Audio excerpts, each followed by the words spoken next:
అందరికీ నమస్కారం. వివాహ పంతాల మీద అనేక సందేహాలు నేను చెప్పుకున్నాం.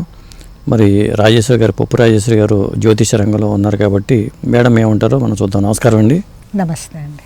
మేడం, మీరు ఈ బుక్ అనువాదం చేశారు, వైవాహిక జీవితము శాస్త్రీయ జాతక పొంతన. అవునండి. ఇది ఎందుకు రాయాల్సి వచ్చింది మీరు ఈ బుక్? అది ఒరిజినల్గా ఇంగ్లీష్లోని పివిఆర్ రాయుడు గారు రాశారండి. అది నేను వాళ్ళ ఇంటికి వెళ్ళినప్పుడు అతను నాకు ఆ పుస్తకం చూపించారు, చదవమని ఇచ్చారు. అది ఇంగ్లీష్లో ఉంది. ఇంగ్లీష్ కూడా పివిఆర్ రాయుడు గారిది చాలా మంచి ఇంగ్లీష్ మాట. అయితే ఈ వివాహ పొంతన అన్నది జనరల్గాను ఊర్లలోనే అక్కడ వివాహం కుదిరిందా లేదా అన్నది ఆ ఊరు పురోహితుడి దగ్గరకు కానీ లేదా గుడిలో పనిచేసే పూజారి దగ్గరకు కానీ వెళ్ళి ఊరు వాళ్ళందరూ అడుగుతూ ఉంటారు. మొదటి నుంచి అలానే వస్తుంది మన సమాజంలోనే. ఆ పుస్తకం చదివి నాకు ఆ పుస్తకం చాలా బాగా అనిపించింది. అది అందరి దగ్గరికి చేరాలి అంటే ఇంత ఇంగ్లీష్ అందరికీ అర్థమవుతుందో అర్థం కాదో నాకు తెలియదు. దానివలన నేను దీన్ని తెలుగులోనే అనువాదం చేస్తాను అని రాయుడు గారిని అడిగినప్పుడు ఆయన చాలా హ్యాపీగా ఫీల్ అయ్యారు. నన్ను కూడా రాయుడు గారు, భారతీ రాయుడు గారు కూడా ఒక కూతురుగా ట్రీట్ చేస్తారండి. నేను వాళ్ళ ఇంటికి తరచుగా వెళ్తూనే ఉంటాను. అందువలన ఏంటంటే వెంటనే ఆయన యొక్క యాక్సెప్టెన్స్ నాకు చెప్పారు. అనువాదం మొదలు పెట్టాను. అనువాదం విషయంలో ఆయన కూడా మీకు ఏమైనా కోఆపరేట్ చేశారా? కోఆపరేషన్ అంటేను నాకు మామూలుగా కొన్ని పదాలకి అర్థాలు తెలియదు, జ్యోతిష పరిభాష వేరుగా ఉంటుంది, ఇంగ్లీష్లో వేరుగా ఉంటుంది, తెలుగులో దీనికి ఏం పదం పెట్టాలనేది ఇబ్బంది అవుతుంది. అప్పుడు ఎట్లా మీరు? అంటే ఆయనకి రాసి చూపిస్తూ ఉండేదాన్ని. ముఖ్యంగాను ఈ పుస్తకం రాయడంలోని ట్రాన్స్లేట్ చేయడంలో నాకు బాగా సహాయపడిందని రాజేంద్ర ప్రసాద్ అనేసి ఒక ఆయన ఆస్ట్రాలజీ స్టూడెంట్. ఆయన మా రోజు ఎంతవరకు అయిందని మా ఇంటికి వచ్చి ఇద్దరం డిస్కస్ చేసుకుంటూ మరి ట్రాన్స్లేట్ చేసామండి ఈ పుస్తకాన్ని. అందులో చాలా చార్ట్స్ ఉంటాయి. అదే ఇంట్లో అంటే రెగ్యులర్గా అందరూ చాలామంది వివాహ పొందం చూస్తారు, గుణమేళం చక్రం చూసి 36 పాయింట్లకి 18 పాయింట్లతో వస్తే చాలు అనుకుని ఉంటారు. మరి దీంట్లో కొత్తగా ఈ 100 అంశాలు చూడాలన్నట్టుగా ఈయన బుక్ రాశారు. మామూలుగా ఈ పంచాంగాల్లోని దాంట్లో వధూవరుల గుణ సమ్మేళనము, ఘన సమ్మేళనము అనేసి ఉంటుంది. అందులో 36 పాయింట్స్, నక్షత్రాన్ని ఈ నక్షత్రానికి ఈ నక్షత్రం అనేసి ఉంటుంది. అది కాకుండా ఈయన చంద్రుని బట్టి కూడా 100 పాయింట్స్ ఇచ్చారు. ఆ 100 పాయింట్స్ని బట్టి కూడా చూస్తే బాగుంటుందని సైంటిఫిక్గా ఆయన చేశారు. ఓకే, అంటే చంద్రుడి నుంచి చూడాల్సిన అవసరం ఉందా? చంద్రుడు ఎమోషన్స్ కదండి. అందువలన మామూలుగా కూడా మనకి నక్షత్రము పూర్వం కూడా ఏంటి నక్షత్రాలు కలిసాయా అనేసే చూసేవాళ్ళు.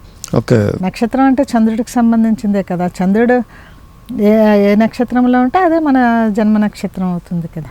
అంటే ఈ బుక్ రాసిన తర్వాత ఇప్పుడు మల్లాది మణి గారు కళ్యాణ జాతక విశ్లేషణ ఆయన రాశారు, అలాగే సివి సుబ్రహ్మణ్యం గారు కూడా వివాహ పొంతన సంబంధించి ఆయన రాశారు. ఇలాగే మరి రాయుడు గారి పుస్తకాన్ని మీరు తెలుగు అనువాదం చేశారు. ఇలా రకరకాల పుస్తకాలు ఉన్నాయి. అంటే ఎవరు చెప్పేది ప్రామాణికం అనుకోవాలి? ఇప్పుడు ఒక్కొక్కరు ఇప్పుడు స్కూల్లోనే మ్యాథ్స్ చెప్పేవాళ్ళే 4-5 టీచర్స్ ఉంటారు. ఒకరి వే ఆఫ్ టీచింగ్ ఇంకొకరి వే ఆఫ్ టీచింగ్ డిఫరెంట్గా ఉంటుంది.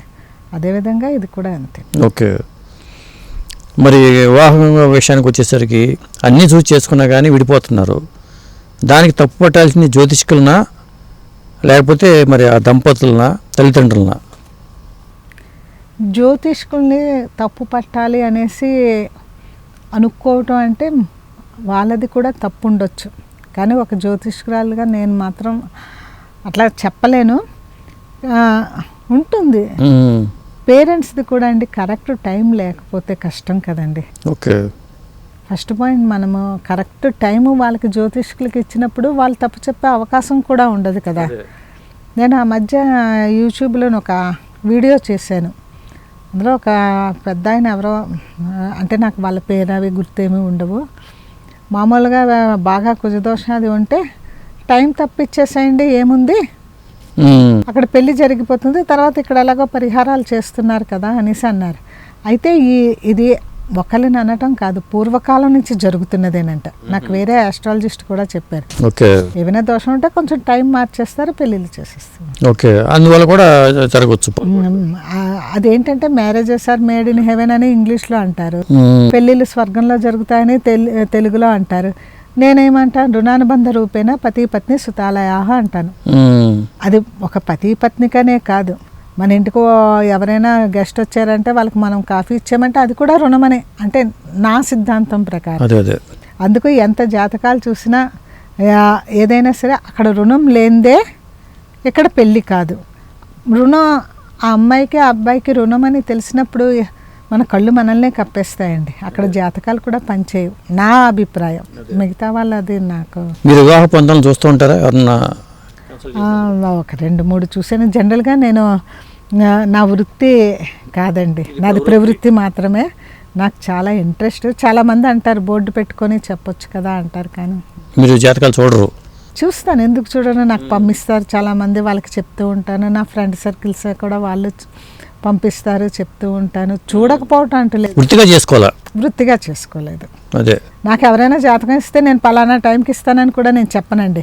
అది 4 ఒకసారి మర్చిపోతూ ఉంటాను. 10 రోజులు మళ్ళీ వాళ్ళు గుర్తు చేస్తూ ఉండాలి.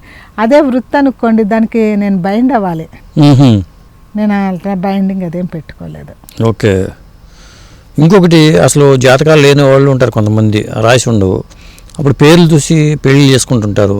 అట్లా చేయొచ్చు అసలు? పేర్లు చూసి అంటే ఉంది కదండి మనకి, నామం ప్రకారం నక్షత్రం, నామ నక్షత్రం ప్రకారం చేసుకోవచ్చు. అంటే ఇక్కడ శాస్త్రాన్ని తప్పట్టాల్సిన పని లేదా విడిపోవటానికి? శాస్త్రాన్ని తప్పు ఎట్లా అండి, నేనైతే ఒప్పుకోను. శాస్త్రాన్ని తప్పు పట్టమని నేను ఎప్పుడైతే ఒప్పుకోను. అంటే వ్యక్తుల్లో వాళ్ళు వచ్చిన మార్పు రావాలంటారా, లేకపోతే ఏంటి, ఎందుకు జరుగుతుంది ఇది? లేకపోతే బచక్రంలోనే ఏమైనా లోపం ఉందా? బచక్రంలో ఎందుకు లోపం ఉంటుంది? లోపాలన్నీ మనలో ఉంటాయి. కానీ అదే అంటే అప్పుడు వాళ్ళు పుట్టిన గ్రహగతుల్ని బట్టి కూడా ఆధారపడి ఉంటుంది.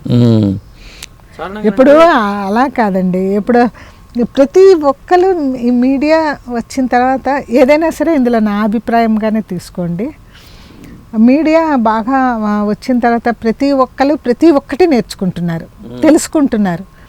అది ఏమవుతుందంటేనో మిడిమిడి జ్ఞానం కింద తయారైపోతుంది.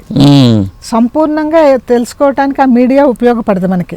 అవును, ఇది మిడిమిడి జ్ఞానం కింద ఉంటుంది. దానివల్ల కూడా వాళ్ళు ఏం చెప్తారు, యూట్యూబ్ ఛానల్లోని వాటిలోని కుజదోషం, కుజుడు పలానా చోట ఉంటే కుజదోషం రాస్తారు.